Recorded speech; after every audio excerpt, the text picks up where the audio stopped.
Hello and welcome to Starbase Texas. It's 5:19 p.m. Texas time, and we are just over 31 and a half minutes away from Starship Flight 13, the second test flight of our next generation Starship, version 3. During our initial launch attempt last week, we had a clean countdown, loaded all propellant, and got all the way to engine ignition, where the vehicle executed a safe shutdown when its automated systems detected off-nominal startup on 4 engines. That safe shutdown ensured that both the vehicle and launch pad were kept safe. As we often say, the payload on these test flights is data, and even when we don't get off the ground, we learn some valuable lessons and improve from them. We're going to dig into the details of that in just a moment, but all of that to say is that we're here today and we're ready for our second launch attempt. I'm Kate Tice, Senior Manager of Quality Systems Engineering. And I'm Nathan Commissariat, a civil engineer here at SpaceX. Today, we're coming to you live once again from just outside the Star Factory production floor, about 1.5 miles from the rocket on the pad. Back in May, the first test flight of Starship version 3 delivered tons of data, and we'll be putting those learnings into practice today on Flight 2. All of this brings us one step closer to a fully and rapidly reusable vehicle, the key to enabling frequent flights to the Moon and Mars. Starship will also enhance Starlink's constellation and connectivity on Earth, the Moon, and beyond, while helping establish a network of AI data centers in space. Success on today's suborbital mission also opens the door for near-future orbital flights and our first attempt to catch ship on Tower 2 here at Starbase. And this is an exciting day for the Starlink team as well, as we're planning to deploy 20 of the newest generation Starlink satellites. These sats aren't intended for operational use and will only be in space for about 20 minutes before demising. But during those 20 minutes, we're going to attempt to speedrun a bunch of tests. Things like deploying solar arrays, firing thrusters. We'll get into those a little bit later into the show. Yeah, and what Starlink engineers learned today will be essential to deploying operational V3 satellites into the Starlink constellation on future Starship flights. These larger, more powerful next-generation satellites are designed to boost orbital capacity, strengthen the overall network, and deliver a noticeably better experience for our customers. And as we've said before, Starship is a developmental program. What we're doing today is a test. We test in flight because it's the best way to rapidly iterate the design, and it's the best way to put the vehicle through its paces in the actual conditions it will experience during an operational mission. Yeah, exactly. So while we have real Starlink satellites on board, the most important payload today is data. But no matter the outcome of today's test flight, excitement is once again guaranteed.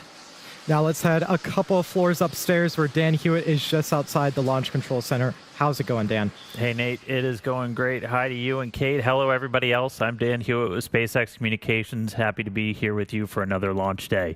As Kate noted, our first attempt to launch this flight test last Thursday ended early in a pad abort. Let's dig into that a little bit. So 4 of Super Heavy's 33 Raptor engines aborted at startup due to issues with their aux turbo pumps. Those rapidly pressurize and feed liquid oxygen into the engine for combustion. For those of you that like to pay real close attention to the on-screen telemetry, you saw this at T0 during that first attempt. We command the engines to start up simultaneously. You get some slight differences as the engine adapts in real time, but you saw 4 not light up. So 4 out of 33, what exactly happened? We have a launch constraint built in where we can only be down 2 Raptor engines at liftoff, so the vehicle detected more than that we're out, automatically aborted before the final T0, safely shut down all of the engines that started up. We dug through the data, and what we saw was some off-nominal spin response in the aux turbo pumps on 6 of the engines. So the most likely root cause was determined we were collecting some moisture inside of the pumps from previous operations, which then froze when we introduced that cryogenic propellant, and that either slowed those pumps down or stopped them completely from spinning. So for this next flight attempt, we swapped in 6 engines that were already at Starbase, and we did a test back on Wednesday that allowed us to check out the newly installed engines and spin the aux pumps on all 33 after they were chilled, check out their performance before we got into another launch attempt. We pulled a bunch of those engines off, as we said. We tested one on a test stand up at McGregor, helped screen for any other issues that might be hiding, and that one was actually able to do a full booster ascent burn. So got us in a good position for today. Even though we didn't get off the pad last week, we learned about the engines, the prop systems, how they perform in the flight environment. Already going to drive some changes to make Starship more reliable. We also got a real-world test of an abort that's designed to take place at one of the most critical dynamic phases of flight.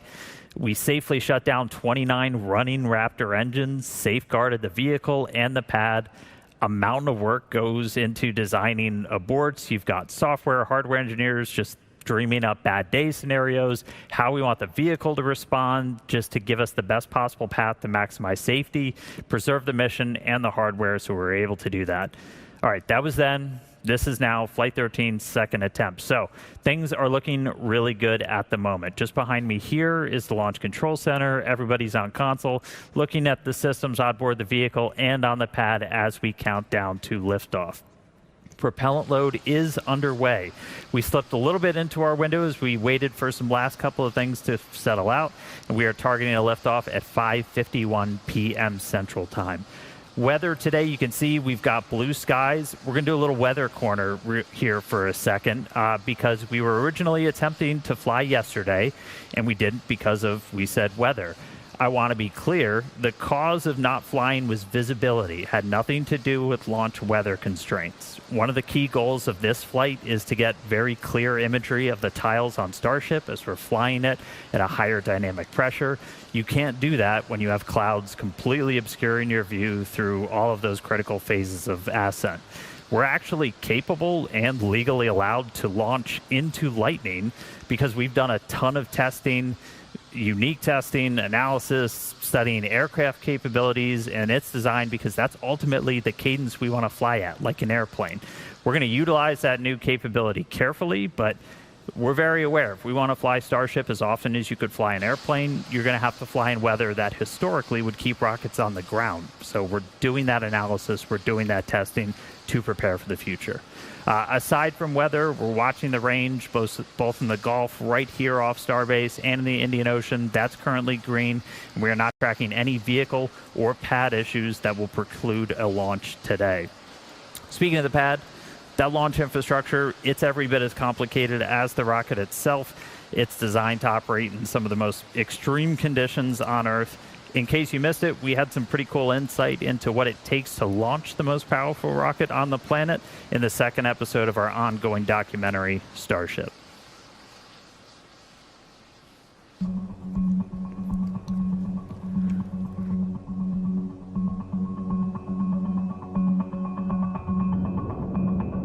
When we're only a week out from flight, my main focus is getting into flight. The thing that separates us from a lot of other companies is that we test fast and we test often, and that includes launches. We want to make sure the vehicle's all ready to go. We want to make sure the ground's all ready to go, but we also don't want to be caught in analysis paralysis. Our main objective today is a 10-engine static fire. Aboard. On LVN1, looks like we kicked out due to 2 combustors from the apex bank being pelted. There was a pad side abort called.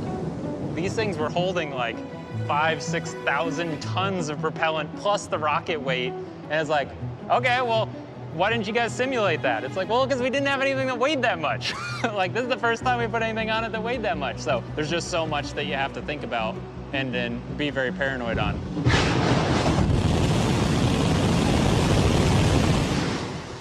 We kicked out early. All teams triage alerts, prepare for offload. We actually had another pad abort on the diverter. Basically, right during engine firing, it was so much noise and vibration that it actually shook the sensors that are located out in this area enough that they aborted us out of the test. We went back, obviously, afterwards and looked at all the data and tried to come up with smarter ways to basically still protect the integrity of the diverter throughout the operation while changing our parameters so that we were making sure that we would not abort again. A flame diverter is like a super simple concept that is like not at all complicated in operation and is just absolutely murderous in the details. These are extremely sophisticated thermal load sensing devices. If they turn into melted metal slag, then you know that you got too much heat. If you melt this, you're hotter than aluminum melts. If you melt this, you're hotter than zinc melts. If you melt this, you're hotter than copper melts. If you melt this, you're hotter than Sharpie melts. So we're sub-Sharpie. We have all of this mass flow, all of this energy that is just absolutely trying to obliterate our pad. We want to give it a thing to obliterate to keep from obliterating the things that we care about. And the thing we give it is water.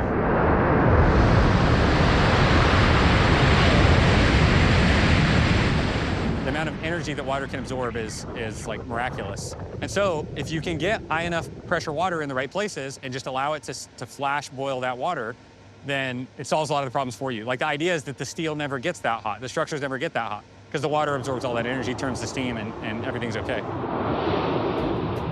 So for this flame deflector on pad 2, we're sitting somewhere in the neighborhood of about 650,000 gallons per minute.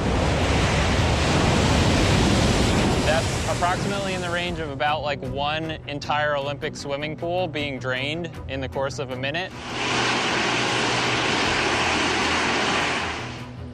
You're trying to look into this thing and you see how like glowing hot it is. It's just yeah, a pretty impossible environment to keep something happy in. But and you zoom in and the flame deflector's still there, so that's the reason we build those things.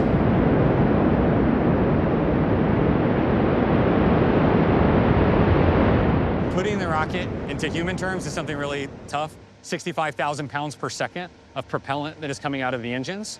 And again, just like 18 million pounds of thrust, like what does that number mean? I think of like 11 Ford F-150 trucks per second just zipping out of the bottom of the rocket. It's like imagine if you had the world's biggest machine gun, except for instead of shooting bullets, it was shooting pickup trucks, and it's just firing 11 pickup trucks per second out of the bottom of the rocket. It's like, do you think your stuff could survive that? And it is so satisfying to watch the slow motion flame diverter shots. Right, and just hear all the exciting stories of how we tackle these problems out here in Starbase. Super exciting. Yeah. And by the way, if that looks like fun to you, come join our team. We are seeking scrappy problem solvers to help us build the future. Okay, let's go meet the rocket out on the pad, Starship version 3. It's the most powerful rocket ever developed and ever flown. And it's also the tallest at just over 407 feet tall, fully stacked. It is massive. Standing at the base and looking up is like looking up at a 40-story building. Incredible. Yes, it's a two-stage rocket. Both stages are designed to return to Earth and fly again, making that thing that you see on your screen the first fully reusable rocket ever. The bottom half, or the first stage, is the Super Heavy booster. That's the silver part.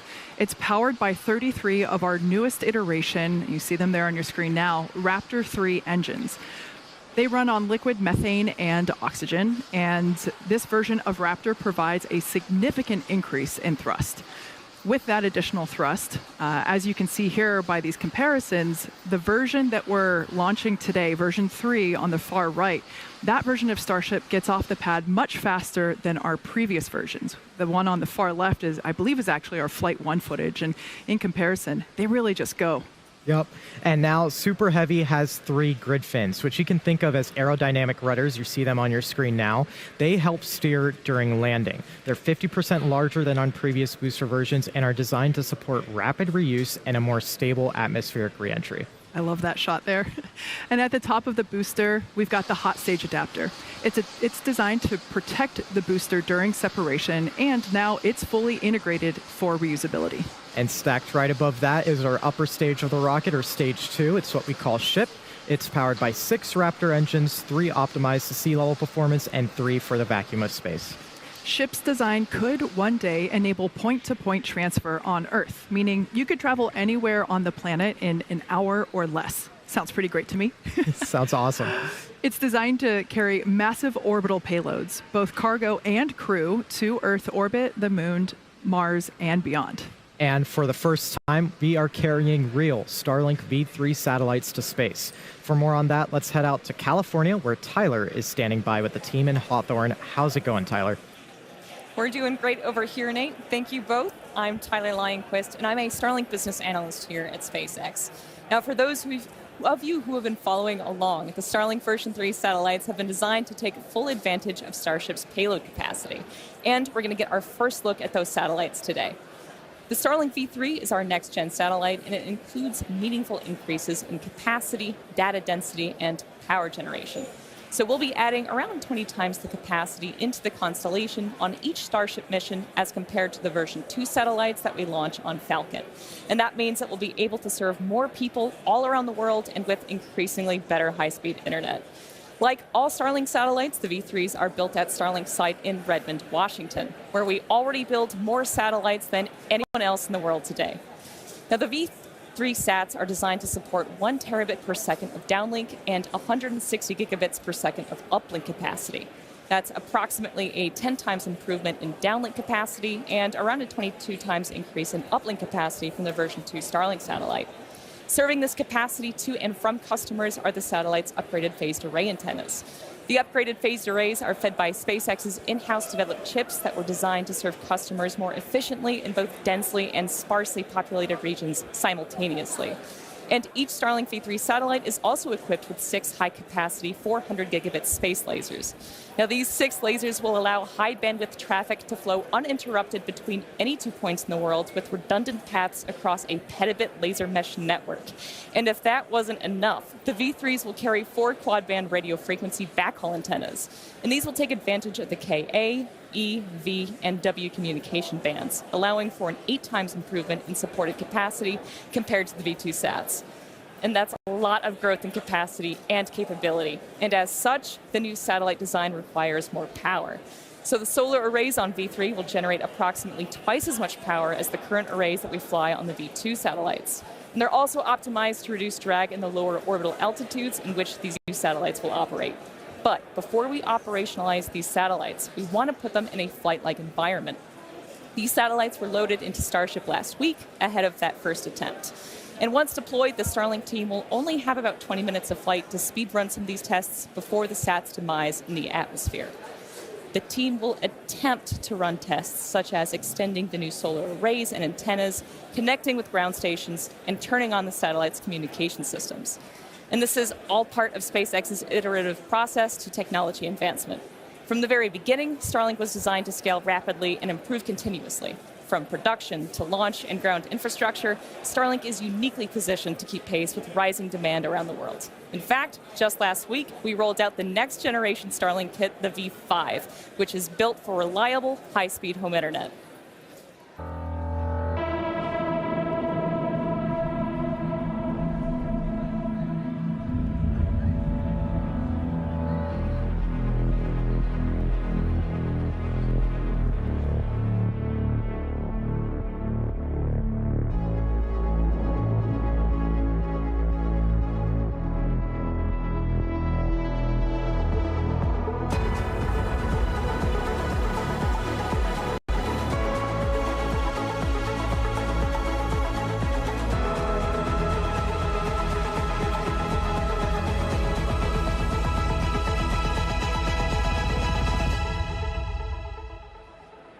All right, you heard from Tyler. A lot of work going on with Starlink. We've also started development on an entirely new satellite constellation, StarMind, our AI satellites. I got to sit down with Elon and Starlink's director of satellite engineering, Ian Dahl. We covered a whole bunch of stuff, really focused on what are the 3 limiting factors to making data centers in space a reality.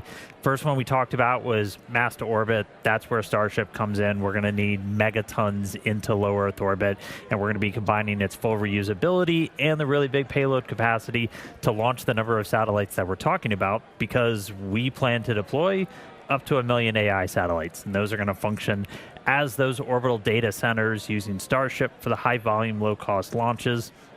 A couple of really key reasons why moving data centers to space has advantages over building them here on Earth, which gets into our second limiting factor, which is power generation.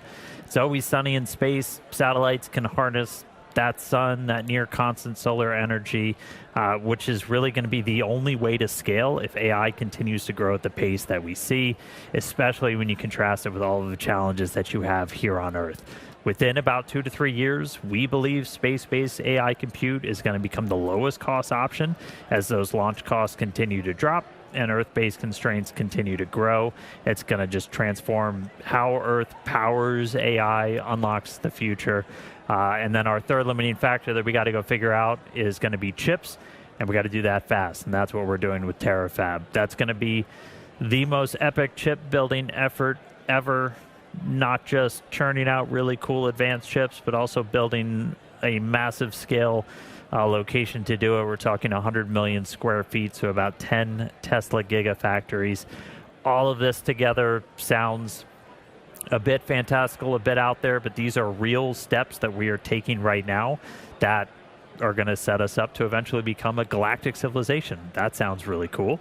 I mean, harnessing meaningful amounts of power from the sun, supporting all of those AI applications that are going to change our daily lives, and making humanity a multi-planetary species. If you want to learn more, you can watch the full conversation on our website. Hopefully a link appears on the screen. If not, go look up StarMind. So the future is looking pretty sweet, but first things first, we've got Flight 13 ahead. Let's jump down to Kate and Nate for what's ahead. Thanks, Dan. Yeah, the future is built on progressive steps like today's test. So let's dive into the flight profile that we're going to see today. That's right. We've got an exciting day in store. So starting with liftoff, Super Heavy will ignite those 33 Raptor 3 engines right off of Pad 2 here in Starbase. We will then power through ascent ahead of hot stage separation, where the booster will shut down all but 5 engines at the bottom. Stage 2 will then light its own Raptor engines, pushing off from Super Heavy and starting our stage separation maneuver known as hot staging. We will then have the directional booster flip using 33 engines, and after coasting for a few minutes, the booster today will target a landing burn and ocean splashdown a few miles off the coast of Starbase. Ship is going to keep the party going with its ascent burn to a suborbital trajectory, followed by deployment of those 20 Starlink V3 satellites. We also plan to relight a single Raptor engine. Re-entry is just a few minutes later, which should provide some amazing views thanks to Starlink. And typically we see some pretty fantastic views of the ship's blistering re-entry through the Earth's atmosphere. A plasma blanket will form around the vehicle and never prevails to provide epic scenes. And lastly, we'll conclude today's test with a landing flip, a landing burn, and a splashdown in the Indian Ocean. And with that, let's kick it over to Dan for a countdown update. Thanks, Kate. Good news. We just heard from the flight director. We are T-minus 10 minutes. We're a little bit past that now, not tracking any issues for launch today. Range continues to be green. Our range team hard at work, making sure we're clear out in the Gulf and in the Indian Ocean, where we're going to be sending the Starship. Weather continues to be gorgeous. Again, no clouds. We scrubbed our attempt yesterday, or didn't even try yesterday, because we had such poor visibility. Weren't going to be able to see those tiles on the way up. That's a key kind of experiment objective for this flight today. And so we're looking really good with weather today. In the future, we'll see what kind of adverse weather we can fly into. We are capable and allowed to launch into lightning, but we're going to utilize that new capability carefully as we eventually continue to evolve Starship to fly it at an airplane-like cadence. You can see the prop load there on your screen. We're just about closed out on the main tanks on the ship. We just started propellant load in the header tanks on Starship. Those are the 2 smaller ones up top that we'll hopefully be using for the in-space burn and a landing burn at the end of its mission. We started loading our propellant at about T-minus 35 minutes today, and we're going to continue all the way down until we're inside 3 minutes to launch. We'll close out at about T-minus 2 minutes and 50 seconds on booster, and then 2 minutes and 10 seconds on the ship.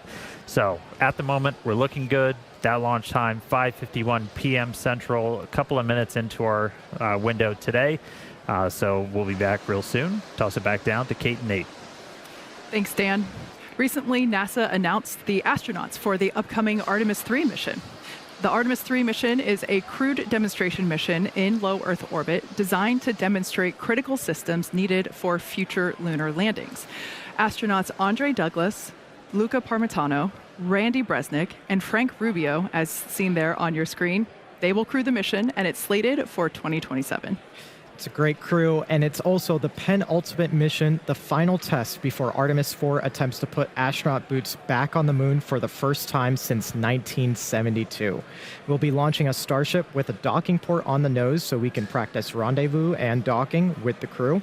And one key test objective comes after docking, where we will be able to test out maneuverability of the vehicles together while in space. This has the new importance as the revamped plan for lunar landings use Starship to do the burn, sending astronauts to the moon from Earth orbit. And one other cool ad, NASA is putting 2 SpaceX mini lasers on Orion to connect it to our Starlink constellation with the goal of enabling 4K imagery and video from the spacecraft while in space. So that's going to be pretty awesome to see. Awesome views for sure. Yeah, there's lots of excitement planned for next year as we all work together to send humans back to the moon. And speaking of sending humans to space, former SpaceXer and current NASA astronaut Anil Menon is actually up on the space station right now as part of Expedition 74. And he captured these sweet photos of Starbase during an ISS flyover. Hi, Anil. We're all waving back at you, buddy. It's awesome to see the whole picture here as there's lots of facility and infrastructure development going on. But Starbase isn't alone on that front. Yeah, it changes every day. Yeah. But talking about other locations, work is well underway in Florida to get pads 39A and Slick 37A ready for future Starship launches potentially later this year. Starship launches from Cape Canaveral are key to hit the necessary launch cadence to get back to the moon, build a moon base, head to Mars, all the exciting stuff ahead in the future. Yeah, exactly. And that future gets closer and closer with tests like today's flight.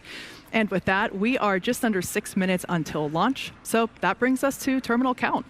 Excitement is definitely getting traction down here as the crowd is gathering just behind us on the lawn outside. And happy to say, still not a cloud in the sky. Dan, how are things up at Mission Control? Things are still looking really good, Kate. We are still not tracking any holds on the board. No issues with the vehicle or with the pad.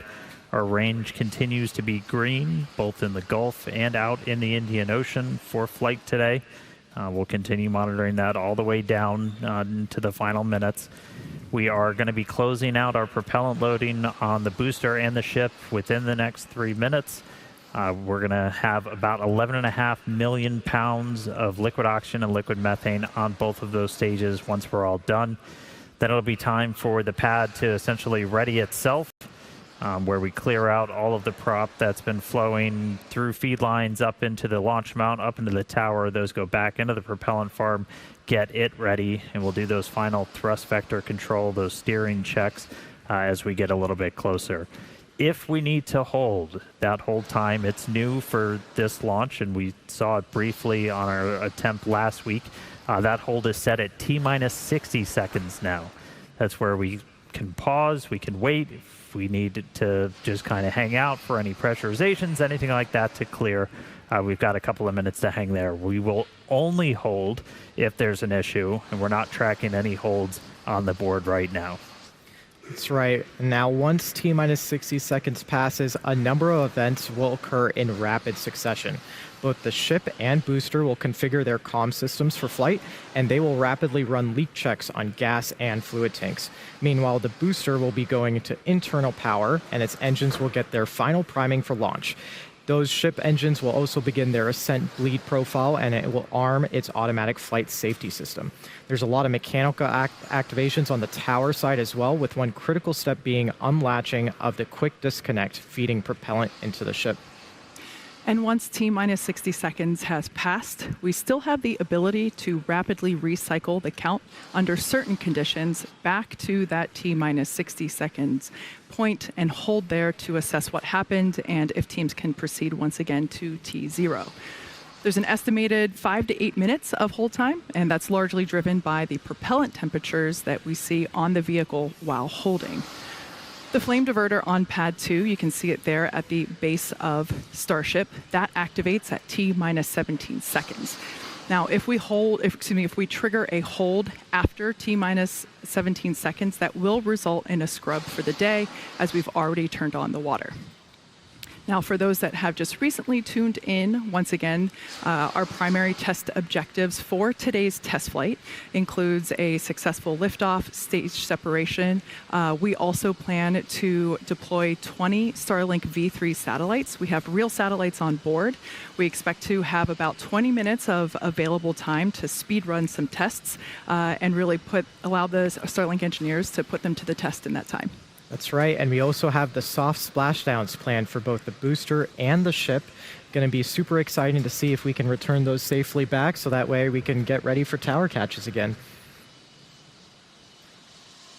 And just a quick check-in, we got our final green light from the range, not tracking any issues on ascent or out in the Indian Ocean for entry. So that was kind of the final go for flight that we wait for in these final minutes.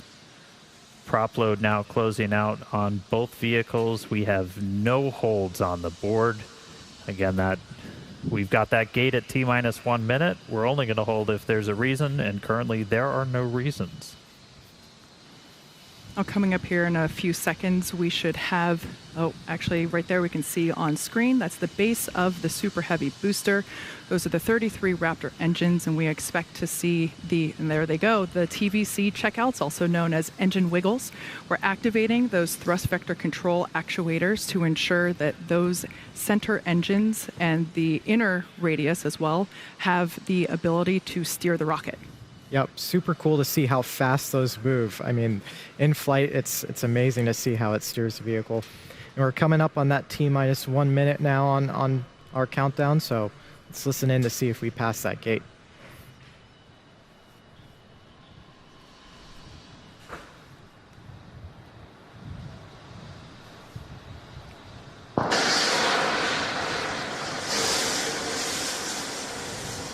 All right, we are through the gate. Still no holds on the board. 50 seconds to go. Starship getting ready to fly.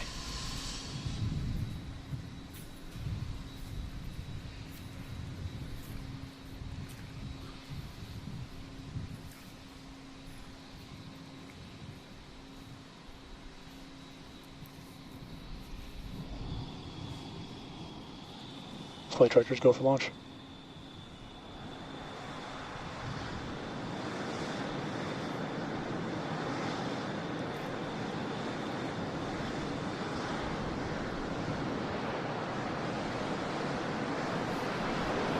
-9, 8, 7, 6, 5, 4, 3, 2, 1.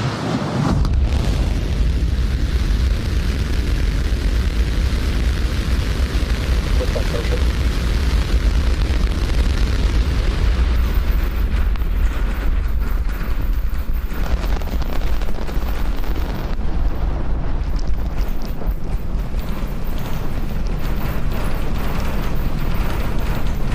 Vehicle is pitching downrange. Booster Raptor chamber pressure is nominal.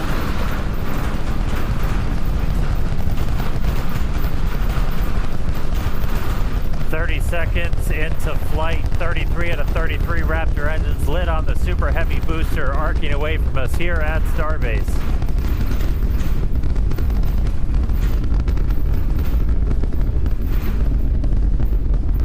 Coming up on max Q, maximum aerodynamic pressure, which again for this flight is going to be higher than it has been on any of our previous Starship flights.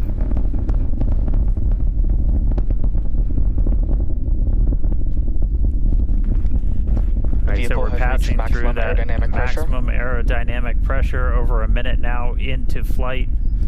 Still seeing 33 out of 33 Raptor engines lit and burning. Our next major moment's going to be coming up in just a little over a minute from now when we're going to get to hot staging. We're going to shut down all but 5 of those engines on the booster. It's our version of MECO. Most engines cut off. And then we're going to ignite the 6 engines on the ship while it is still attached, to do that separation. As a reminder, we try to do a directional flip, so when you watch on your screen, we're hopefully going to be sending that booster towards the bottom of the frame. For the booster itself, it's like doing a flip up. It'll go towards the bottom of your frame. We do that by lighting the engines in a slightly staggered sequence.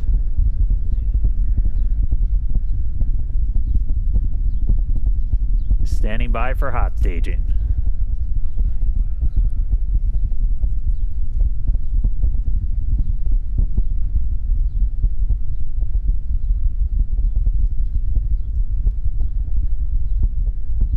All but 5 engines down. Cutoff. Tap. 6 ignite. Blackburn startup.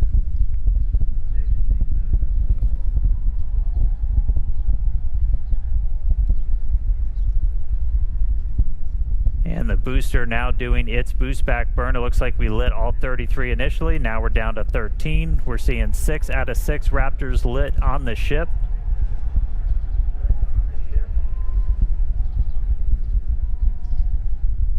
Back burn shut down. And boost back burn shut down. So it looks like we were able to get through the boost back burn this time around. It was one of the key objectives we didn't have on the last flight. Nominal. And we've got 6 engines lit on the ship. All right, so that's the first of 2 burns that the booster is going to be doing to kind of send it back towards us. It's going to be landing a couple of miles offshore from Starbase, hopefully. We're going to try and get it all the way down to do a landing burn, where we're going to use those 13 center engines. They're going to ignite. That's what's going to really bleed off all that velocity that it's built up. And it'll eventually, hopefully, transition to 5 engines to kind of fine-tune its path in, and then all the way down to 3 for the remaining bit. All right, we've got a couple of minutes to go until we get there. So booster's going to coast for a little bit. Ship still seeing 6 out of 6 Raptor engines lit. 4 minutes into the flight. Ship's got about 4 minutes left. Getting some killer views. Kate, Nate, how was the view from from down there? It was incredible. I mean, it just shot off the pad, and seeing all the crowd now running back inside to take views on the screen here, it was amazing. Yeah, one of these days I'm gonna learn to not stare at the engines, because now I have a bright blob in my vision. Right. Now, speaking of vision, we could see both stages there on your screen. Starship's second stage is still firing its engines. You can follow along with that with the GUI down on the bottom right-hand side of your screen. Still following the planned flight path as well. Beautiful views of planet Earth there behind the ship. That's right, and we're actually getting a live shot off the booster right now, an onboard camera. You can see the plume from Starbase where it just lifted off 5 minutes ago. Starship on nominal trajectory. We are there. We are there. That is us. I kind of want to run back outside and wave. Right. Now, again, this booster is not planning to come back to the tower or to launch site for this particular launch. We are going to be planning to do an ocean splashdown just off the coast of Starbase, so hoping to still get some amazing views of that.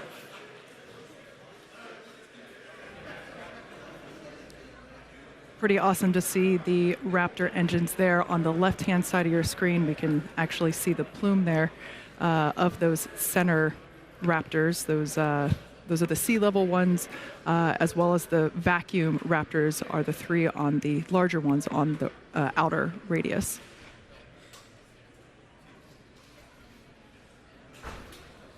Now, just like on tower catches, we are going to be doing a 13-engine landing burn to slow the booster down. Hopefully we can get a live camera of the booster right now as we're going into that phase. Awesome shot, you can see it there. So right now the booster is using their 3 hypersonic grid fins to guide itself through the atmosphere toward its landing site. You can see we're only 5 kilometers above the sea right here. Hammered startup. Just heard the call out for landing burn startup for the booster.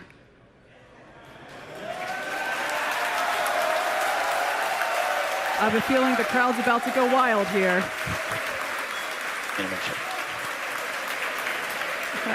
And another awesome landing for Super Heavy. Congratulations to all the teams here at Starbase and at our SpaceX team.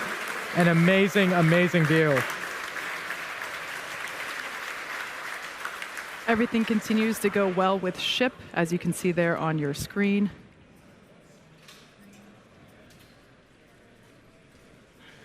Yeah, we've got about a minute left with the ship engines on. Just looking at the booster real quick, it didn't look like we lit all 13 engines that we were planning for that initial landing burn. We were targeting a softer splashdown, and as you saw, it came in with quite a bit of velocity still. So landing velocity did look a little bit high, but really cool to make it all the way back this time to that landing burn. We'll dig in, figure out how to turn on all those engines, and then get to a full landing soon. But all eyes on ship. We are just a little ways away from getting those Startup engines terminal turned guidance. off. We expect it to burn about 8 minutes and change. And so hopefully just about 15 minutes to go. Sounds like we just got the sonic boom Yeah, here we sure at did. Starbase That was awesome. from the booster splashdown. And engine shutdown.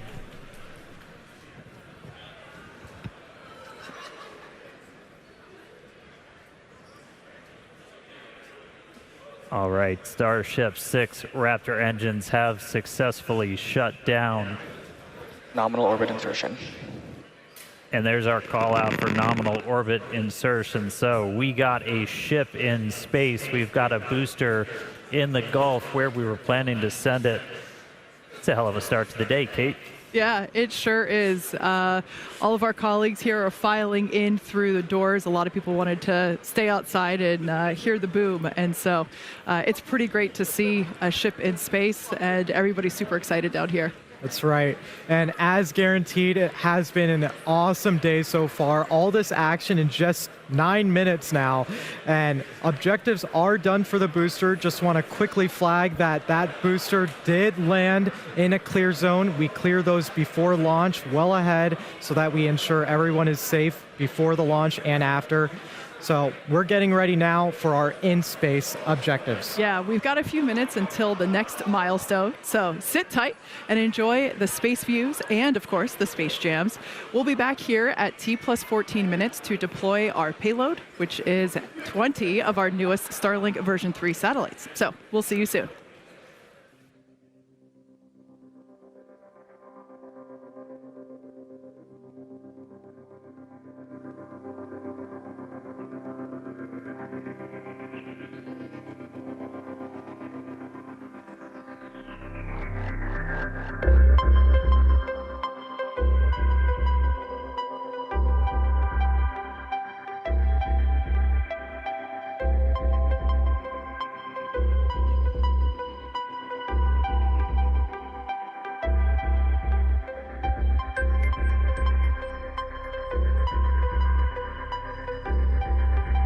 Ship FTS is saved.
Welcome back. If you're just joining us, we're getting ready to deploy 20 Starlink version 3 satellites. That will get underway after we open the payload door in just about a minute. Now, for those of you that perhaps missed the previous 14 minutes, this is the second flight of Starship version 3. This is flight 13. It lifted off. It had a beautiful ascent as well as a ship ignition and stage separation. It was literally picture perfect from here in Starbase. Picture perfect, and then we continued with that booster hot stage separation. Amazing to see some live replays of that. And, of course, the booster performing its own boost back and landing. Yeah, ship continued for about 8 minutes with all 6 of its engines and made it to second engine cutoff, where we heard good orbital insertion, and we've been coasting in space for the last few minutes.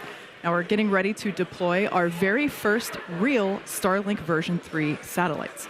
The door will be opening here in just about 6 seconds from now. Now, we won't have the same views as we did on Flight 12 of our payload. We don't have those cameras on board these Starship version 3s. That was a Dodger Dog exclusive, but we will be able to see them deploy from the ship.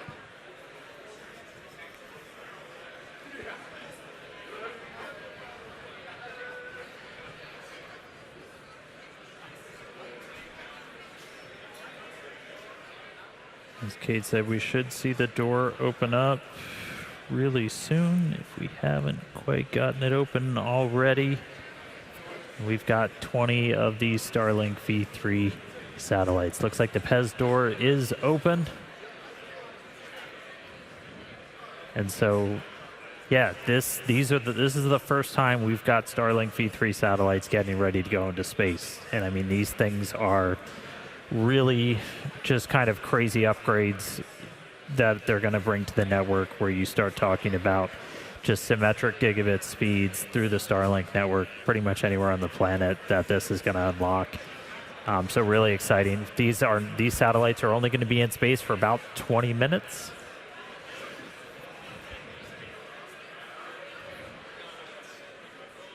Sorry about that. These will only be in space for about 20 minutes, as they're on the same suborbital trajectory as Starship itself.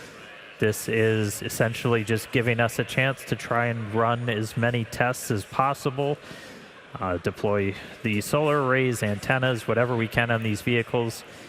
We are intentionally being a little scrappy with it. They might be playing some bumper cars once they're out of the door, but we are looking to get these deployed over the next couple of minutes. In the meantime, they're getting ready to also do the Raptor in space relight.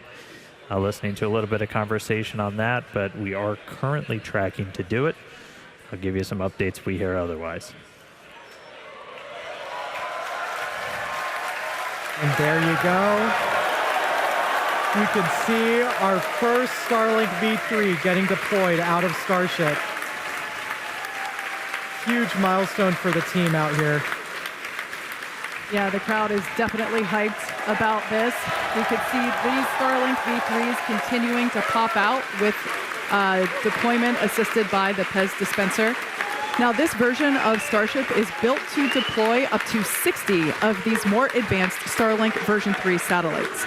Each V3 is designed to offer 1 terabit per second of downlink capacity. Now, let's put that into Falcon 9 terms real quick.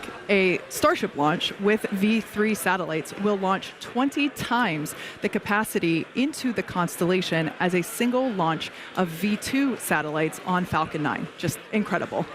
And anybody that follows Starship, you know that the views that we're being treated to right now, the views we get during those re-entries, that's made possible by Starlink.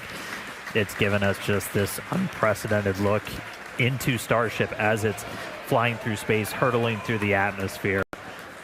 It's powering the dozens of cameras we have on board. It's giving us real-time data on every system that's telemetered on board that vehicle in real time. We use the exact same constellation to power all of our cameras that we have out in the field here in the Indian Ocean. So really powerful technology for just connecting you no matter where the heck you are on the planet, off the planet. So thank you, Starlink, for letting me watch this stuff as we fly through space. It's pretty awesome. We get about 240 megabits per second of data rate off Starship, which everybody in the spaceflight community knows that's pretty insane when you're usually dealing with single digits on some of the older systems. So gives you a lot of insight, gives you a lot of ability to just rapidly iterate, know what the heck happened when things go wrong. But looks like we're seeing some more satellites get out the door. We do have cameras on some of them. The last couple that are going to go out are going to try and do the heat shield imaging that we attempted last flight. We don't have that camera view that we got on Flight 12 where you kind of see the satellite leaving Starship. Those aren't on the V3 satellites, but we are going to, on the last couple that go out, have some pretty narrow field view cameras that are going to be looking back at Starship, turn on some flashlights. And this is a test of a capability that we're really going to want when we start doing orbital flights, to just add that extra layer of safety, that extra layer of reliability, where we're going to be able to image Starship's heat shield after it's gone through ascent, after it's been in space, before it re-enters. So we're going to try to test that again today. The heat shield imaging, we didn't get a whole lot last time. Ooh, looks like we got some thunderstorms on planet Earth below us. But a couple more satellites to go, it looks like. Yeah, it's pretty awesome to see our V3s in space. I want to give a shout out to our Starlink colleagues. And we expect payload deploy to run until about 27.5 minutes, so about another 7 minutes here. The Starlink team will be attempting to speedrun these tests, or excuse me, speedrun test these version 3 satellites, where they will attempt to do a few tests, such as extend the new solar arrays and antennas. They're also going to try and connect these V3 satellites with ground stations and turn on the satellite's communication systems.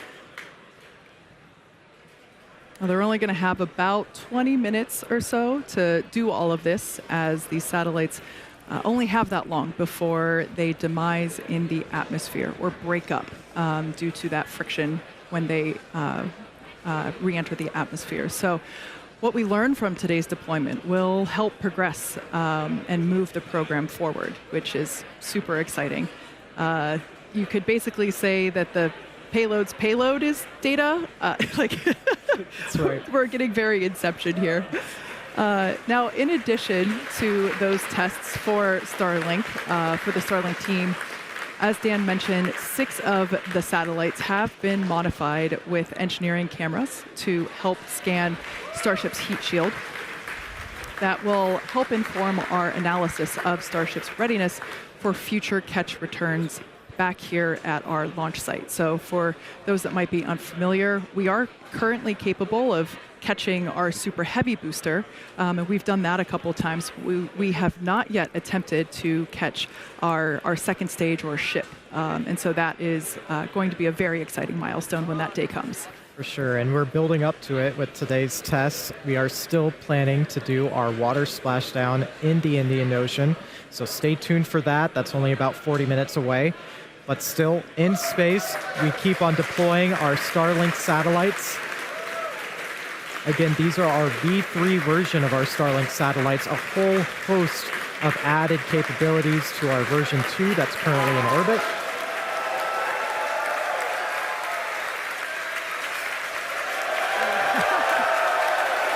And this is our team here at Starbase Texas. These are all of the team members that have helped build the vehicle, that have built the Pez dispenser, and got it ready to fly today. Amazing work. Now, for those of you that have just recently tuned in, there is a spaceship in your screen, we promise. Right now, the ship is in orbital darkness, so we don't have any available sunlight from the sun to help illuminate the scene. But what you can see moving out from that smally lit space, those are the V3 satellites as they are being deployed. And essentially, the ship is illuminated from the inside, and so we're able to see the light come out through the payload door. Right. Just a really small sliver of light at the top. That's our PEZ dispenser. That's how we're both loading our satellites into the rocket and deploying it. It's pretty novel. We've got about 3.5 minutes still left of our payload deploy sequence. Yep, looks like we've got 16 satellites deployed, so 4 more to go. These last couple will have those cameras, so if you see any sudden bright lights, that'll be flashlights turning on those satellites to try and get some imagery of Starship's heat shield. 17 out the door. 3 more to go, and 18.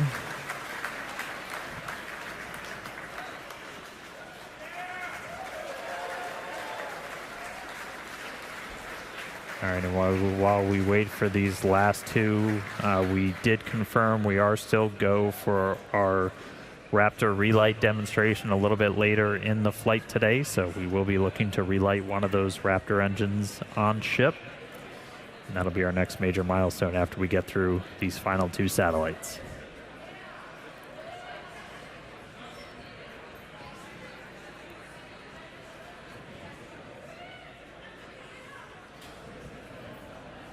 Just at 25 minutes into our flight, it's crazy to think that we're already screaming at 27,000 kilometers an hour, 200 kilometers above the ocean surface. Amazing. Yeah. Now, for those of you that lost count, we have deployed almost all of our 20 Starlink satellites. I believe our last count was at 18, so we should be seeing 2 more. And we're very excited to see our version 3 satellites in space. And these are fully, these are real satellites. Right. They're not just demonstration sats like we had last time. These are going to basically have a 20-minute lifespan where our Starlink engineering team will attempt to perform a number of tests and really speed run those tests during that time. Right. And in terms of satellite lifespans, 20 minutes is it's the shortest you could possibly get, but hopefully in that 20-minute time frame we can really try and ink out as many tests as we can. It looks like we might have some, this might actually be light from one of the Starlink satellites. As we mentioned before, a few of them, 6 of them actually are equipped with flashlights to look back at Starship as we want to image the heat shield and understand the heat shield performance through the ascent phase, as this information is very important for us to know and understand as we prepare for operations that will enable ship to come back to Starbase for landing, for catch, I should say. Right. And we are about 40 seconds away from that planned payload deployment sequence being complete. Yep, looks like we've just got those last 2 to go. These ones might be coming out. Oops, they're starting to see motion.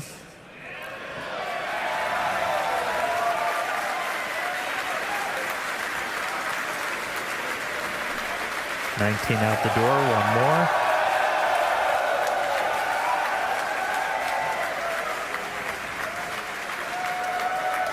It looks like we got a crowd at our Hawthorne, California location. Some colleagues gathering outside of mission control there as well. That marks, if I'm not mistaken, our 20th. So our payload deploy sequence is now complete. Starship will now close its payload bay door and continue to coast around Earth to the Indian Ocean. Still a lot of major events to come today, including our Raptor relight burn at T plus 38 minutes, 58 seconds, followed by atmospheric re-entry, where the heat shield will be put to test, and eventually our splashdown. So with that, we're gonna go ahead and go on to another quick coast. Yeah, so sit tight, enjoy the views, and of course some more space jams, and we will come back here at T plus 37 minutes for our Raptor engine relight and of course Starship re-entry.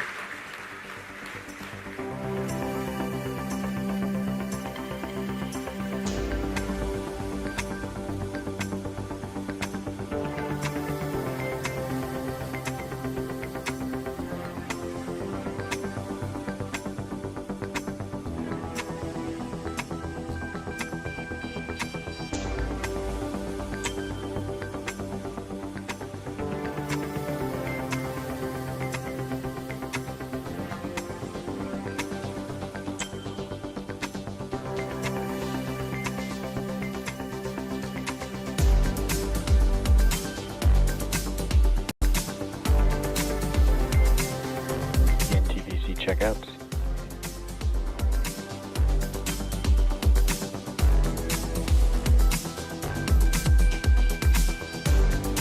DVC checkouts complete.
Welcome back once again to the Flight 13 webcast. If you're just joining us, our newest version of Starship, which you see there on your screen, successfully deployed 20 Starlink version 3 satellites. And I've got great news to share. Not only were we able to make contact with all 20, but we also made comms over lasers with all of them as well. So that is awesome. Hell yeah, shout out to our Starlink team. We're so thrilled. Huge milestone. And that's only 3 minutes or 5 minutes after deploying them? I mean, Yeah. That's crazy. Amazing. And right now, we are expecting a relight of a single Raptor engine, and that's going to be coming up in just over a minute and a half from now. That's right. We are going to be lighting one of our sea-level Raptor engines, and this is essentially just a demonstration that you can relight an engine after it's already done its ascent burn.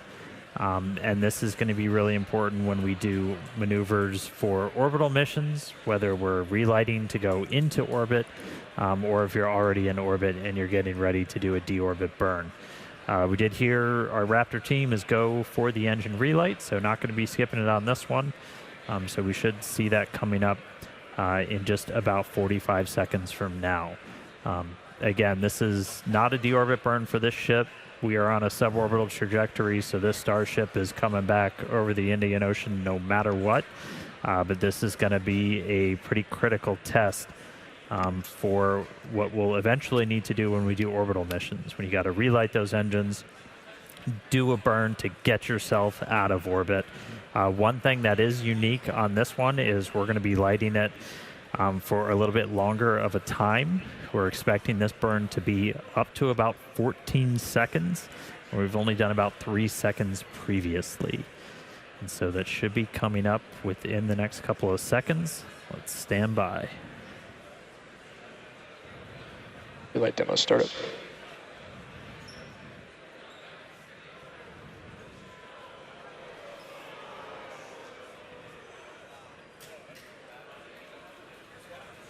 You see relight there on your screen.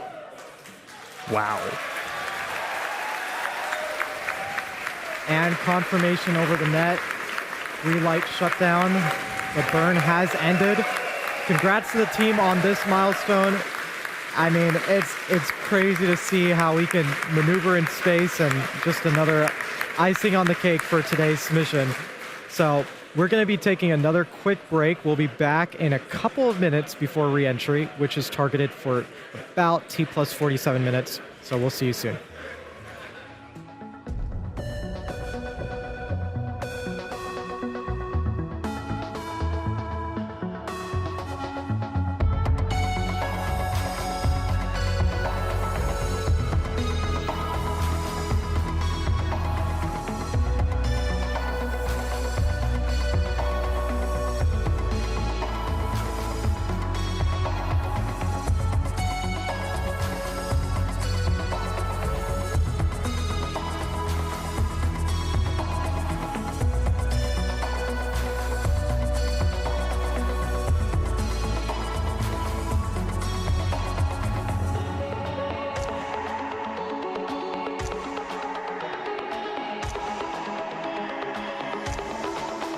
Vehicle and entry prep.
Starship is starting entry. Good attitude for entry.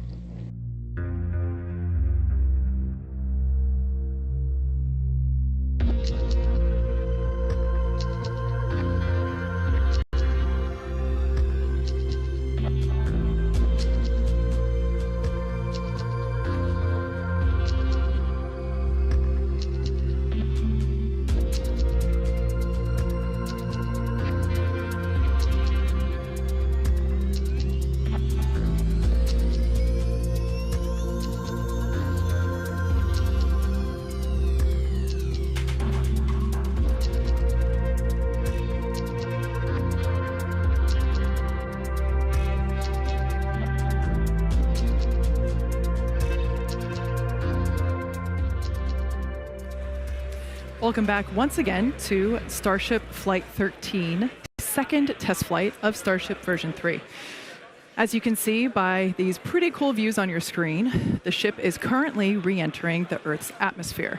Now, we probably have some first-time viewers tuning in today, so let's talk about this phase. Right, so re-entry, it's a critical phase of flight, and we need information on how the ship's systems perform. So re-entry, you can see that speed in the bottom left-hand corner of your screen. We have to scrub all of that speed down so that way we can safely land. It's a lot of energy to be able to scrub down, and it's all the energy that we just used to launch the rocket as well. So Starlink will also help us gather as much data as possible, which is really the main reason why we do these flight tests, is to see how the ship performs in space and evaluate how it works. Starlink provides us with one more path to collect data to help us rapidly iterate Starship's design.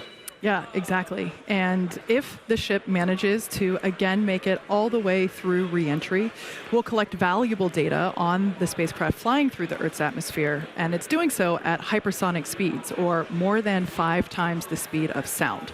Re-entry is typically a portion of flight where we don't have communications with spacecraft because it's re-entering at or around orbital velocity, which is roughly 8 kilometers per second or about 5 miles per second. So at those speeds, the spacecraft is moving through the atmosphere so fast that it creates a plasma field around the vehicle. That blanket of plasma distorts communication frequencies, so it's not uncommon to experience brief blackouts in communication. Starship is designed to land on Mars, where there are no runways or other humans to help out, which is exactly why we're testing this landing procedure that we're doing today. And we're doing these propulsive landings instead of more traditional means like parachutes, because Flaps have taken control of the vehicle. You heard that call out, flaps do have control of the vehicle. You can actually see one view, your screen moving around. That's actually a camera affixed to the flap. So as I was saying, we're testing these, doing these landings instead of more traditional means, so that way propulsive landing, we can enable more rapid reusability. Yeah. Now, we did just hear that call out. We should continue to hear some call outs as the ship makes its way back to Earth. Now, when we hear something called entry max heating, as well as entry max Q, that means that the ship has made it through the maximum heating and aerodynamic loads that it experiences as it returns. So, safe to say that if it makes it through those specific points, we're doing pretty well. That's right. So we'll continue to hear multiple call-outs as we go through this phase.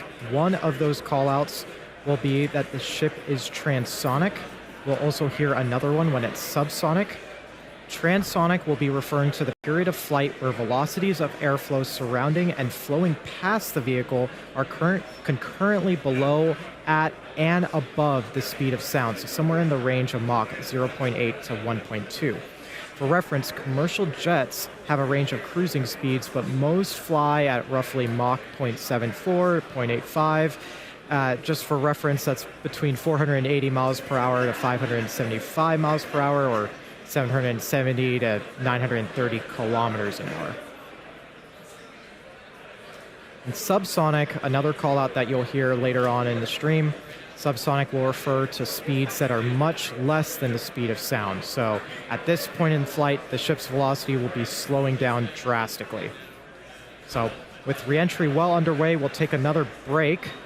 and return just before the ship's landing burn, targeted for T plus 1 hour and 5 minutes.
Starship is leaving the peak heating phase of entry. External temperatures are coming down.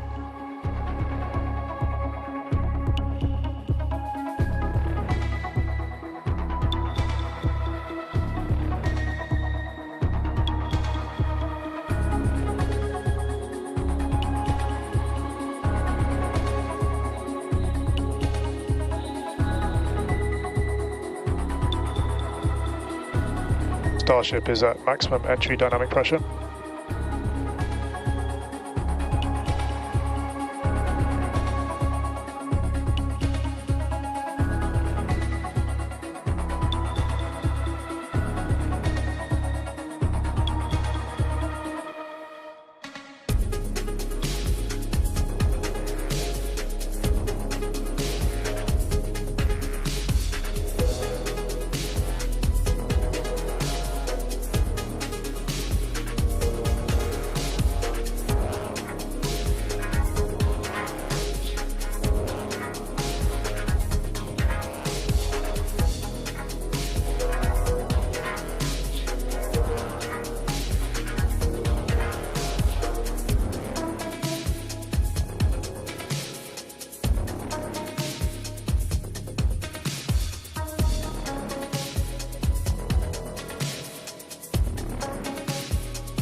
Starship is executing the swoosh maneuver.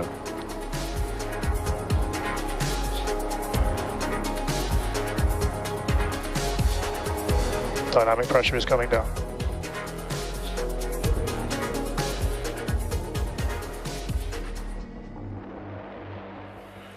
Welcome back one last time to Starship Flight 13, the second flight of Starship version 3. As you can see on your screen with crisp views from Starlink, the ship is currently re-entering the Earth's atmosphere over the Indian Ocean. And really for the last several minutes, we had some amazing Technicolor views. It really looked like it was made out of starlight.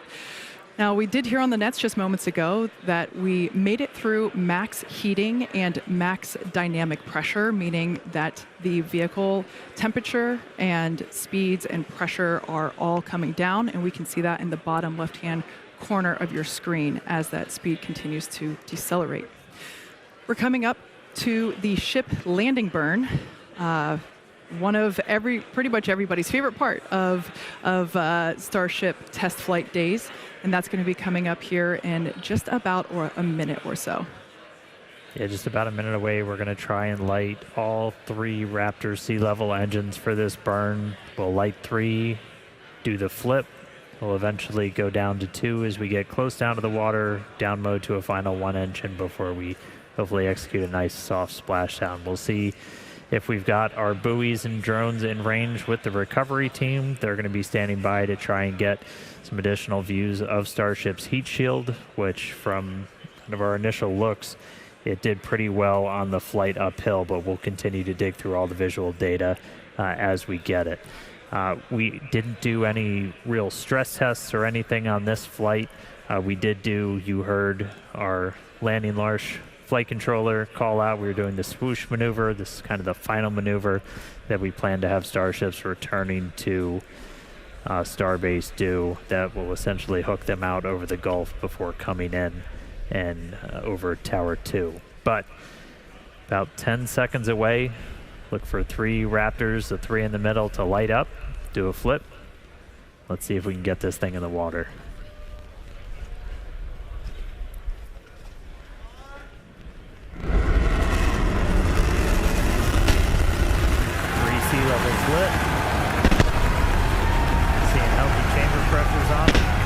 flip down to 2.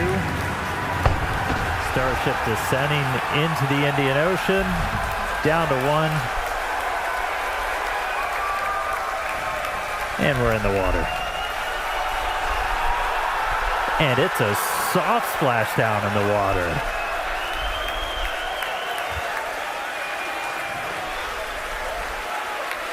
That is a first.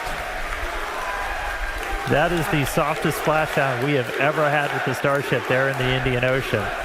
It's bound to be an exciting day for our recovery team. I mean, that huge milestone to even get to soft splashdown, much less have the vehicle stay afloat. Yeah, the teams are super hyped here. Got some crowd here at Starbase Texas. Everyone's super excited. We never really get to see Starship floating so serenely in the Indian Ocean, so we're certainly enjoying these extended views. Like I said, we're really pumped about this. I want to check in with Tyler. Tyler, how is Hawthorne feeling about Lucky Flight 13? Hey, Kate, we are so excited about another successful Starship test flight and those gorgeous Starlink views that we had. And we can also confirm that we managed to make contact with all 20 of those V3 sats. So it's a massive day for us. So congratulations to everyone at the team at Starbase, for Starlink, everyone here and around the company who've contributed to the Starship program as we make progress again towards a multi-planetary future. So thank you everyone for tuning in. That's a goodbye from Hawthorne, and back to you guys at Starbase. Thanks so much, Tyler. Now, for anyone who perhaps missed the action, I suggest that you rewind the clock. Wow, look at that view of the Starship heat shield tiles. You can really see how the atmospheric re-entry, how it disperses the heat around the edge of the vehicle. I don't think we've seen quite that close before. Never. And honestly, however short-lived that ship standing, bobbing in the water is, that is insane data for our team. It's unbelievable that we were able to keep that ship afloat. Now, we promised maximum excitement, and Starship V3 delivered. Congratulations to all of our teammates at SpaceX and to everyone who supported the Starship program. And thank you to all of our future customers for your support. Yeah, as you could tell, the crowd really enjoyed that Nemo cam for a moment. We'd also like to thank the fine people of Cameron County, as well as the Coast Guard, the Federal Aviation Administration, and the Government of Mexico. The amazing views do not end, so be sure to follow SpaceX on X for updates and more of these exciting shots that we didn't get to feature on today's broadcast.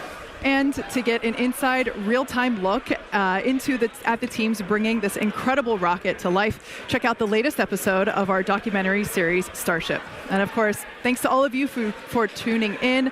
And we're going to head back up to Dan for some additional thoughts. Yeah, I'm losing my mind right now. We are still getting views from on board the ship with it in the water. Like, we had tried in the past to do these splashdowns as softly as possible. We experimented with rolls. This is the first time we've put an intact Starship in the water. This is a dream scenario for the team that's trying to get this heat shield data. Normally you're working with a slightly charred Starship in the water, and now we have one intact. So the recovery team is moving in with their drones, and we are still getting views from Starship. It is sending these via Starlink from the other side of the world while it is floating in the water after flying through space. Like, this is just completely surreal right now. This is just a mountain of data that we're going to get back. This is going to be so critical for refining the heat shield, everything else. And the really good news is all of these views that we're seeing, you're looking at a pretty intact looking heat shield, which, as a reminder, we were flying at a significantly higher dynamic pressure, so putting way more stress on this vehicle on the way uphill, and it's sitting there in the water, and I mean, look at it. So I'm a little bit over the moon on this. I know a lot of our team is just fascinated in the control room behind me. I mean, everybody is psyched. Everyone's gathered around their computers looking at these close-ups that we're getting of these heat shield tiles. 18,000 of them. I mean, you can probably count the ones that are missing right now on one hand. Like, this is just absolutely incredible. And the fact that, like, the cameras on board the ship are still sending back video is just a little bit surreal. So, wow. Lucky number 13. Hell of a flight for Starship. Get it all the way there in the water. Really great day for version 3. So, whew. All right. As Kate and Nate said, we're going to keep releasing more of this. Stay tuned. We've got some really cool stuff from some of the onboards that we caught. So keep following us on X at SpaceX. Whole bunch more cool imagery from launch from the flight that's going to be coming out soon. Yeah, let's just close on that. I mean, look at Starship in the Indian Ocean. That's fantastic. We'll see you all back here for the next flight test of Starship version 3. With that, we'll say goodbye.